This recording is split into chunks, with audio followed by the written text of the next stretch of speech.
Hey, what's up guys and gals? Shane here with Rice Creek Bushcraft. I'm going to be doing something a little bit different today. But it is going to be edge retention, and it's going to be on the new Bark River Cub and CPM 3V. And what I'm going to do is, for any of you guys that have cut deer up and deboned it, that's the way I do my deer. You know, I don't care what steel, it's rough on the edge because you're cutting bone and hitting it and constantly into stuff like that and tendons. And so anyways, what I'm going to do is show you how sharp this is. This is probably the sharpest Bark River I've ever received. It has a true, I mean, look at those waves. It has a true convex. It doesn't have a secondary bevel. It shaves. It's awesome. The sheath is so freaking cool. You can wear it vertical or you can wear it scout carry horizontal. So I really like the sheath. And we're going to talk about all this more. I'm going to just go ahead and get to work on this deer, and I'll stop the video and then we'll go in the house because the lighting out here is horrible. I mean, you can't even see this. And then we can talk more about the knife and what I think of it, how the edge retention of the 3V is for doing stuff like this.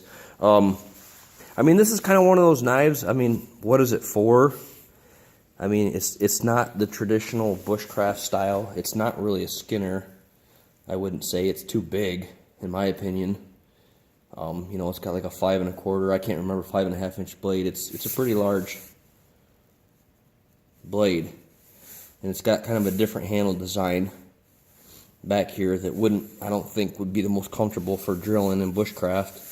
But I don't know, I haven't used it, so I'm not going to say that. So I don't really know what the actual purpose of this knife would be, but it was one of those that I saw and was like, oh my gosh, that stinking thing is beautiful. And I got the black and blue, what the hell is this, micarta matte finish. But yeah. So I don't know, I just like the looks of the knife. I thought it looked really cool. And the handle is fantastic. You can see it's got the Coke bottle shape. Okay. Kind of swells here and then thins back out and makes for a real good, comfortable grip up here in the throat. So, I don't know, I just had to have it. I thought it was awesome. At the same time, I ordered a full thickness Bravo 1.25. So I have that. I haven't messed with that at all. And I haven't used this at all. I did cut that piece of paper you guys just saw. That's all I've done with this, because I wanted to use a factory edge and then see how long it stays sharp. So I'm going to shut up. I'm going to get to work. I'll get all this cut up, and then we'll go in the house and talk about it. Or if I can get a better lighting, maybe we can stay out here and talk about it. Okay, guys, I got to get to work.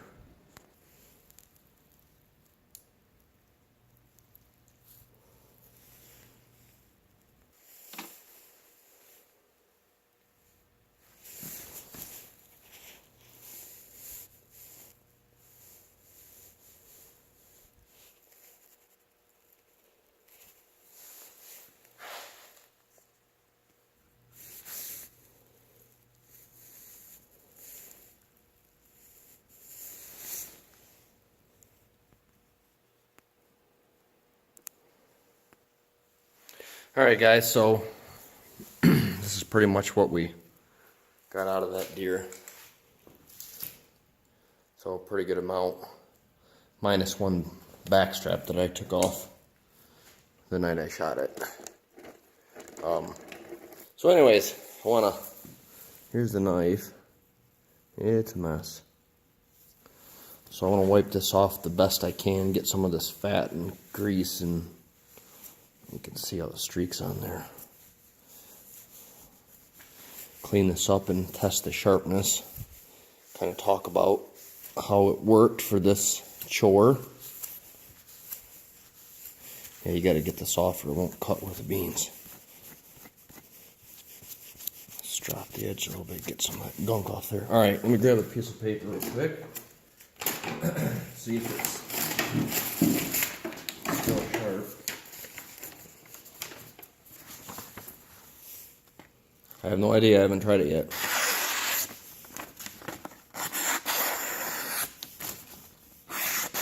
There's a couple hitches in there, I can feel them for sure. got a couple little rolls or chips or something from hitting bone. But when I'm cutting, I can feel it kind of. One there. One there. There's a couple. Let me see if I can see them in the light. Yeah. You guys won't be able to. They're pretty minute. But right there's one. There's one right here. It's just from hitting bone. And this, I mean, yeah, there's one good one right there. That's pretty typical, guys. I mean, I don't really care what kind of steel it is. If you've got a brand new factory edge and you're chopping on wood, or like me, hitting bone, I mean, that doesn't bother me. That means nothing. It's going to sharpen out in the first time or two of sharpening it. Probably these are so minute, probably strop out. I'm not really concerned about that in the least. But you could see the knife was still cutting paper without any problem. So to me, it's still got a great working edge. It's still sharp after basically processing a whole deer down. For me, it wouldn't be something I would want to use this knife for. I mean, it worked. It gets the job done. It's too long. The blade's too long. I think this is way too pointy.